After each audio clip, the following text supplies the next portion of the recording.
Microsoft and Sony spent 20 years telling us you had to pick a side. July just made that argument completely stupid because Halo lands on PlayStation this month, same day, and that's not even the only thing worth talking about. Palworld finally hits 1.0 and Ubisoft made their first ever remake in 40 years and they went for Black Flag. July did not come to play. So let's get into the top 10 games of July 2026 and trust me, you want to stay for number 1.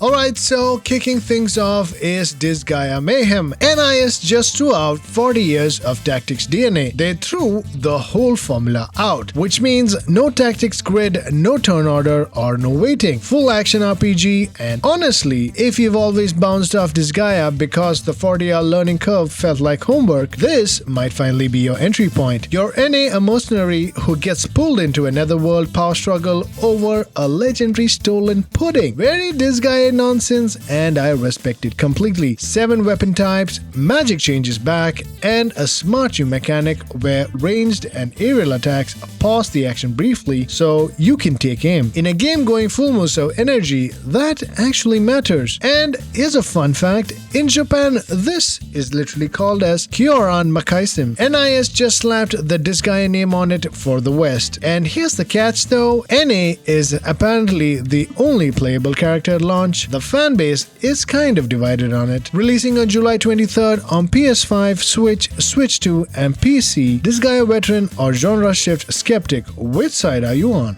Up next is the Relic First Guardian, and it just threw out one Souls-like rule. Hear me out. It's no stamina drain on attacks. Yeah, 0. Your stamina bar is only for dodging and blocking. Offense is completely free. That one change shifts the entire combat rhythm. And if you've ever bounced off Dark Souls or Elden Ring because trading hits felt like a math problem, this might be the one that actually clicks for you. So, it's a dark fantasy action RPG rooted in Korean folklore. You're the first guardian in Arsiltis. The world's been torn apart by monsters and you're not there to be a hero. You're there to remember. And here's the thing that actually got me. When you beat a boss, all 70 plus of them, yeah, there's 70 of them, you don't just get their loot, but you get their journal too. Who they were before they became a monster. And that's not something you see in this genre. No character levels either. Build is entirely runes, crafted gear, and whichever of the 5 weapon types that fits your style. It's a debut studio called Project Cloud Games, which is published by Pub Games. PC Gamer already wishlisted it, and Gaming Bible calls it The Witcher meets Dark Souls. Over 200,000 wishlists, and the community is still holding out for a demo before fully committing, which kinda tells you everything about where the Souls-like genre is right now. The one thing I'd watch is that it's a debut studio with genuinely interesting idea across 20 plus bosses. Whether the full game delivers is the question launch will answer. If the boss journal system lands the way it's designed, this is the Souls-like surprise of the year. Releasing on July 31st on PS5 and PC, Xbox and Switch 2 later in the summer.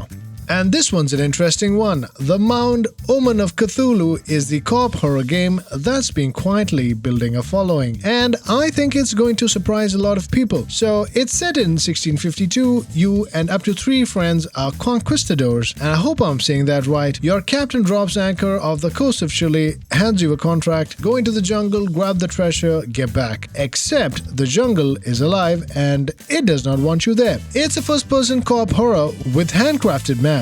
Yeah, that's right. The Ace team built every single area by hand and no procedural generation. It's got that hunt showdown energy but pure PvE and way more focused on dread than loot. If that's your thing, this game could be for you. Firearms are your main tool, but firing your musket wakes up the jungle, and guess what happens if it starts raining? Your guns stop working. So you're forced to adapt fast or you don't come back. Now here's where it gets interesting. There's a system called as the sanity system, which doesn't just blur your screen. The deeper you go, the more the jungle messes with what you see. Teammates start looking like monsters, traps disguise themselves as shrines, and here's the crazy part. If a squad mate dies and you don't revive them in time, the jungle claims them and they come back corrupted, uncontrollable, hunting the rest of you. So now, your dead friend is the boss encounter. Ace Team are the Chilean studio behind Xenoclash and the Eternal Cylinder, and they are simply incapable of making something generic. One flag though, it's a co-op horror and no cross-platform save transfer. Whatever platform you start on, that's your save. So pick your squad and your platform wisely and commit to it. Releases on July 15th on PS5,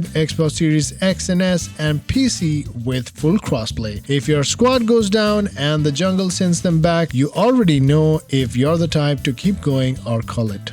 Stepping up the list, 11 years of Splatoon and Nintendo never made a spin-off until now, and the move they made is massive. No multiplayer at all, no turf wars, no ranked, none of it. They took one of gaming's most iconic competitive shooters and went, yeah, what if it was a single-player treasure hunting game instead? You're a mechanic, inkling or octoling, your call, who crash lands on the Spiralite Islands with a deep cut, Shiver, Fry, Big Man all there. The loop is simple, it's Salmon Run meets Side Order but with an actual full game budget. Raid an island, fight salmonids, grab relics, extract back to the hideout ship, upgrade and go again. And Deep Cut aren't just vibing on the sidelines this time, one of them is an exploration bot actively fighting with you using specials, and you can literally call them to your position mid-raid. Up to 4 players in co-op if you want company. Now for those of you already thinking, is this just another expensive DLC? Here's what shuts it down actually. Sub-weapons are completely gone, replaced by a gadget system you craft yourself. That's not a patch, that's a new game identity. Oh, and Nintendo revealed this on June 10th, 2025, the exact 11th anniversary of the original Splatoon reveal at E3 2014. That was not a coincidence. Here's what I'm watching out for though. The price sits at $50 digital, and a bunch of press and fans have flagged how desaturated the islands look. This is Splatoon, the franchise that basically invented neon psychedelic chaos, and these muted sandy beach tones are a step back. Hopefully, the June 30th Direct will address that. Releasing on July 23rd on Nintendo Switch 2 exclusive. If you're a Splatoon fan who never touched the multiplayer, this one was built for you.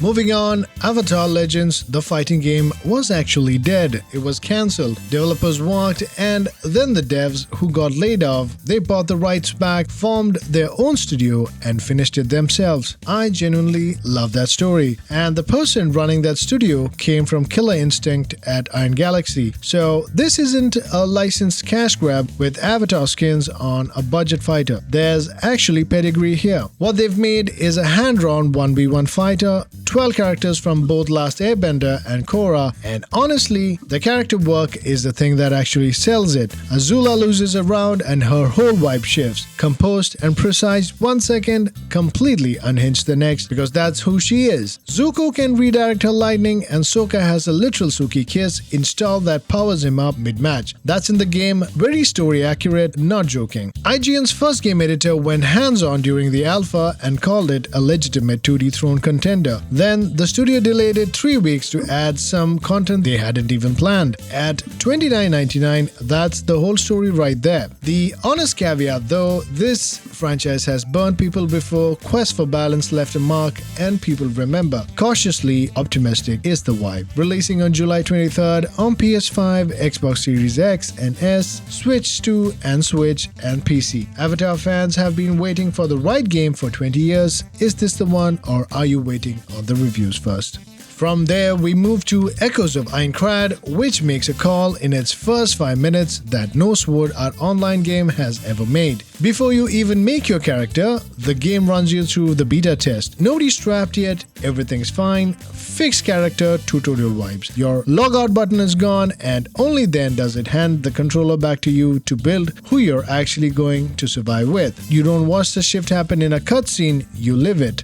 And look, if you've never wanted to actually be inside the story instead of watching Kirito carry it, this one's for you. First time in the entire SAO game franchise, you're the main character, not him. You're a beta tester with enough knowledge to be dangerous and zero plot armor. Kirito's still out there in the world, but producer interviews have been pretty clear he's not on your side this time. That's the more interesting story. Combat is third-person action RPG, melee only, no magic, no ranged, because Aincrad's rule don't allow it. Sword skills, stamina, parry, legendaries, and a partner system where the AI companion you bring actually fights with you and changes your moveset. Hands-on previews consistently call the partners the strongest part of the combat loop. Death game mode is what everyone's talking about. Optional permadeath works on any difficulty, including the story. The franchise's whole premise finally in the actual game mechanics. It's a 30-hour main story, 20 more in the side quests across just 2 floors. Just imagine that. Floor 1 is 80 square kilometers. The producers said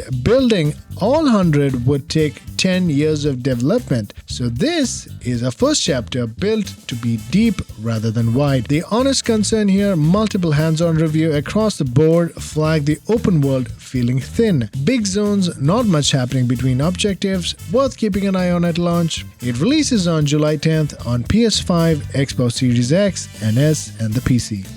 Next up is Mistfall Hunter, which is the extraction game built by people who actually understand what's broken about extraction games. Most games in this genre have a purpose problem. You grind loot, get better gear, grind better loot, and the loop just folds in on itself. Mistfall Hunter fixes that with Mist Lords, the boss encounter sitting at the top of every map as the actual objective. You gear up to reach them, you fight them to prove the build, take one down, and it's on the global leaderboard. That's a destination. That's what this genre has been missing. And if you've written off every extraction game up to this point, hear me first. Think dark fantasy, Path of Exile crossed with Escape from Tarkov, but with a boss waiting at the end of every run instead of a loot pinata. The publisher is Skystone Games, co-founded by David Brevik, the creator of Diablo and Diablo 2. When the person who invented the ARPG puts his name on your debut project, that's not a random endorsement. The world they've built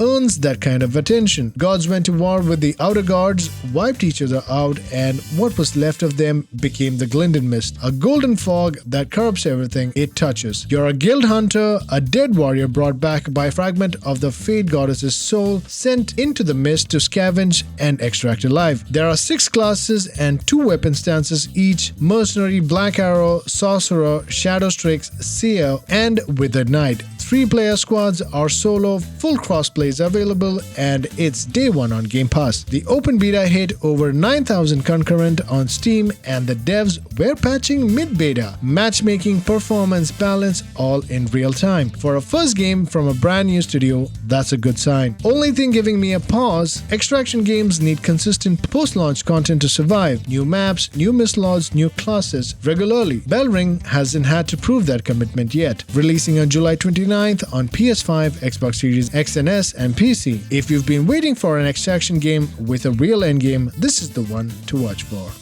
Okay, so I want to start with a number before anything else. It's 2.1 million. That's the peak concurrent players on Steam on January 2024, the first week. Only the second game in the platform's entire history to crack 2 million simultaneous users. The first was PUBG, not Cyberpunk or Elden Ring, PUBG. And then, like most early access explosions, the numbers settled. People moved on, the jokes ran their course, and Pocket Pair just kept building. 2.5 years, 6 major free updates, a Terraria crossover, an Ultra Kill crossover, a whole new breeding system, crossplay, and this entire time, there's been a giant glowing tree sitting on the northwest horizon of the map with a red barrier around it that basically said, not yet. July 10th, the barrier comes down. This is Palworld 1.0. And if you've walked away after launch week in 2024, this is what they've been building towards the whole time. Nintendo sued them in 2024 over the creature catching patterns, and Pocket Pair just kept shipping anyway. Guess what's the first thing 1.0 trailer shows? It's a player throwing a pal sphere. They knew exactly what they were doing. Right, so what's actually in this 1.0? The World Tree is the headline, been sitting there since day 1, that massive landmark on the horizon, visible from everywhere on the map, sealed off behind that barrier. In 1.0, it opens up as the primary endgame. New pals, new resources, new story content, content. Communications Director Bucky put it simply, get ready to finally find out what's going on with that big tree. On top of that, there's Skylands, floating landmasses above Palpagos you explore on Flying Pals, the vertical expansion the game has ever had, plus a second major island. Together, the new areas are expected to roughly double the playable map from launch. That's huge. The PAL drop from 1.0 is the biggest in game's history. The one that's got everyone talking is the Swordfish PAL you wield as a melee weapon. You unsheath the blade by pulling the fish's head from the rest of its body. Completely deranged, completely Palworld. Genetic recombination is new. Fused genes from legendary pals to build variants nobody's seen before. Full PvP is finally in, and the progression system has been overhauled enough that Pocket Pair are straight up suggesting you start a fresh save. Your old world is still there and could be carried over, but they're being honest with you when they say start a fresh save. And Palworld had one of the biggest early access launches ever and then did what early access games do. The momentum cooled, the audience settled to a loyal core, and 1.0 now has to actually bring back people. All of it, the hints, the locked barrier, 2.5 years of patience, it's been all pointing to the world tree. The payoff needs to be there. That's the only real question. Releasing July 10th on PS5, Xbox Series X and S and PC. Day 1 on Xbox Game Pass, a free update if you already own it. Okay, here we go. AC Black Flag Resynced, and I want to give you one piece of context before anything else because it changes how this whole thing lands. This is the first remake Ubisoft has ever made in 40 years. Not just the first Black Flag remake, the first remake in the entire history of Ubisoft, a company that's been making games since 1986, and this is the game they went back for, a 13-year-old pirate adventure that a lot of people still consider the peak of the entire franchise. That tells you everything about where this game lives in people's memory. If you've played Black Flag in 2013 and it still lives rent-free in your head, this is built for you. And if you've never touched it, you're in for a really big treat. Ground up rebuild, zero code from the original, everything rebuilt in the latest Anvil engine, same tech as AC Shadows, same story, same Caribbean, same Edward Kenway, just everything around it made new. Now here's the studio doing it. It's Ubisoft Singapore. They helped build the naval system on the original Black Flag in 2013. They know every inch of this world and now they own it completely. The original creative team came back and wrote new scenes. Blackbeard and Steve Bonnet get expanded storylines. The Abstergo modern day sections, they're completely gone, replaced with Animus riffs tied directly to Edward's memories. Around 6 hours of new content in total. And here's where it stops being a remaster and becomes something else. Every single mission in the game has been rebuilt and expanded. Rebuilt, not reskinned. For example, take Sequence 3. Linear jungle trail in the original, fully explorable mansion with optional encounters in Resynced. That's what's been done across the whole game. Combat is rebuilt from scratch. Perfect parry, dual wield rope dart from Sequence 3 instead of Sequence 11. And the one that's going to get a standing ovation is the tailing mission instant fail states they're gone. You get spotted, the situation escalates, but the mission doesn't end. That was one of the most complained about things in the original for 13 years and it just got fixed. Seamless open world, no loading screens between sailing and hitting a new city, 4K 60 FPS, Woodkid contributed new music, same artist behind the AC Revelations reveal track, 10 new shanties, and Storms now actually change how the Jackdaw handles, not just look. Two things to know going in: Freedom Cry isn't in this package. The team wanted total focus on Edward. Original with DLC stays available separately, and a mission replay has been removed, which for a game now offering this many different approaches to every encounter, that one stings a bit. Releasing on July 9th, PS5, Xbox Series X and S and PC, and day 1 on Ubisoft Plus. 40 years of publishing one remake, they chose Black Flag. I think they chose right.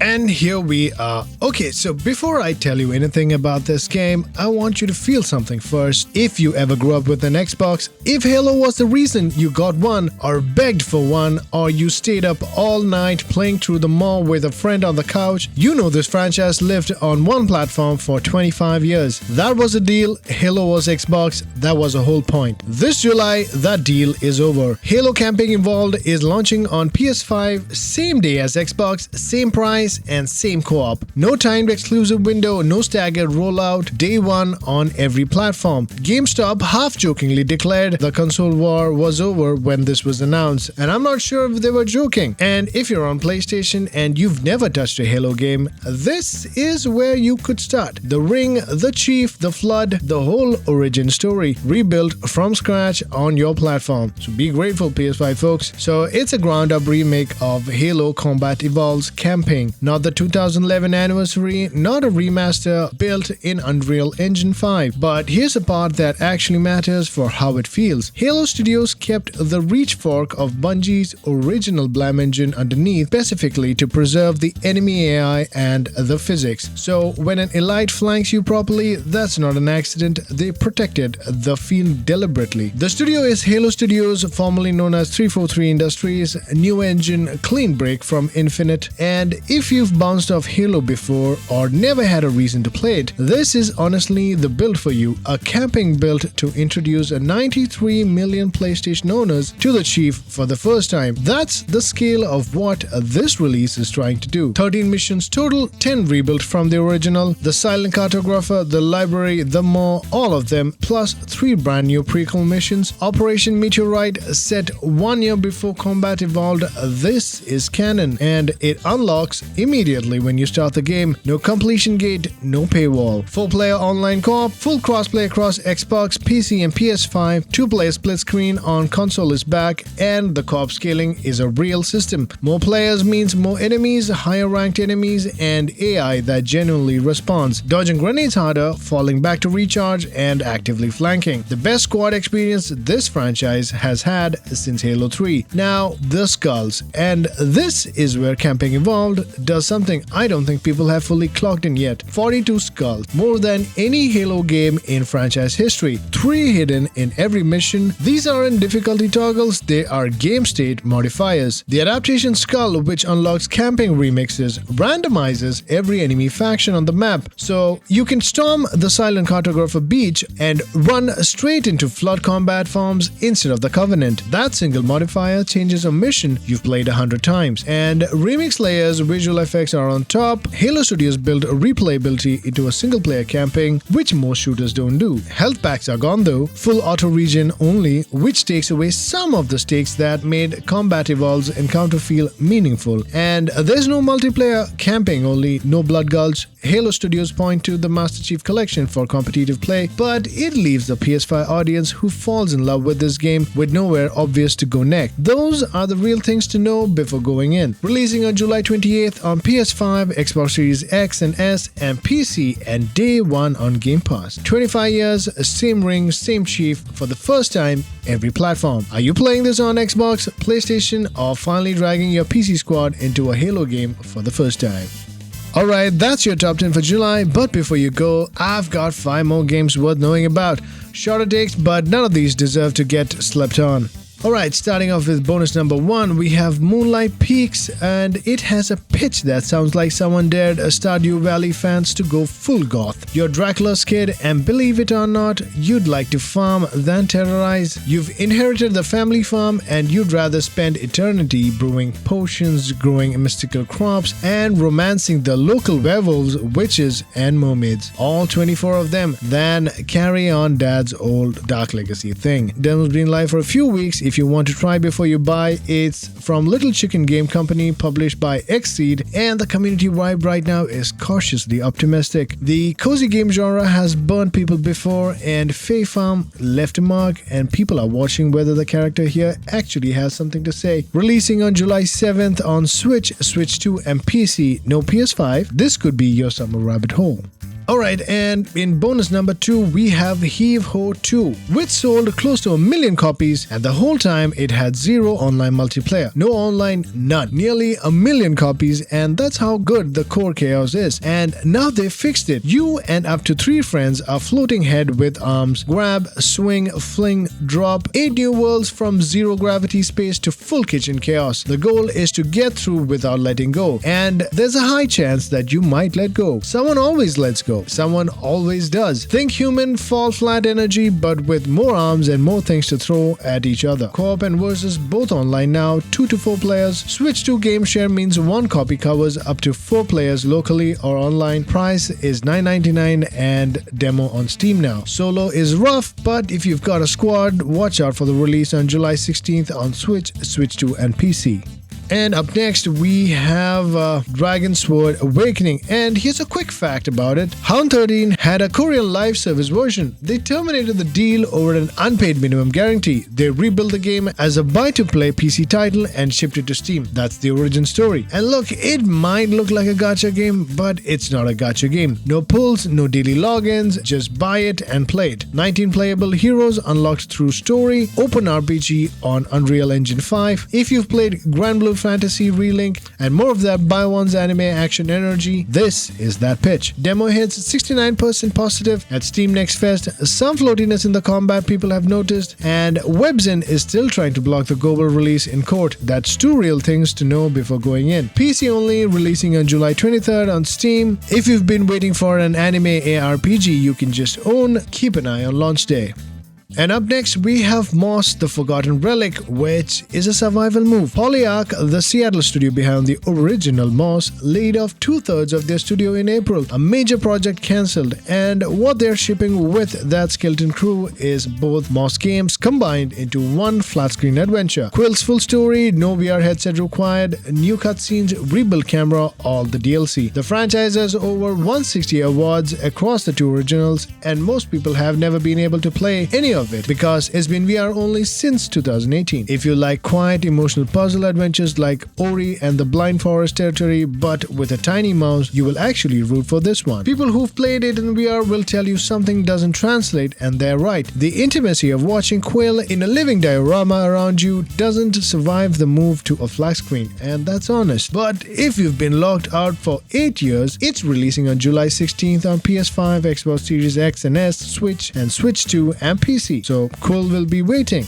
And I think this is the last game on the list, and it's called Claude. Dino Crisis last came out in 2003, 23 years ago, and Capcom has shown zero interest in going back. So a small indie studio called Flat Rock Games just built it themselves. Claude is a third-person survival horror in a rundown dinosaur theme park where attractions got loose. Covert mission in, scavenge, solve puzzles, don't get eaten. This is a solo or co-op gameplay. Think Resident Evil, but the T-Rex is the boss fight and a Spinosaurus is lurking in the swamp. Demo atmosphere has been raved about, the aquarium section in particular. People are calling it out constantly as the standout movement. Combat feedback is still a bit weak. Multiple demo players flagged it, but the devs are listening and responding to everything, which matters. It's a PC-only release, which comes out on July 23rd on Steam. If you've spent 23 years waiting for someone to make the dino game Capcom won't, this is your answer. Alright, for me, it's Halo Campaign Evolved 25 years later, and I'm finally passing a controller to my PlayStation friends, and that's wild to me. Black Flag Resynced is a close second, 13 years, and I still feel that game. And Palworld 1.0 is the one that I think is going to sneak up on people who wrote it off in 2024. What are you picking this month? Drop it in the comments. I'd like to know if you're day one on anything, and if you want this every month, subscribe. I do this for every single release window all year.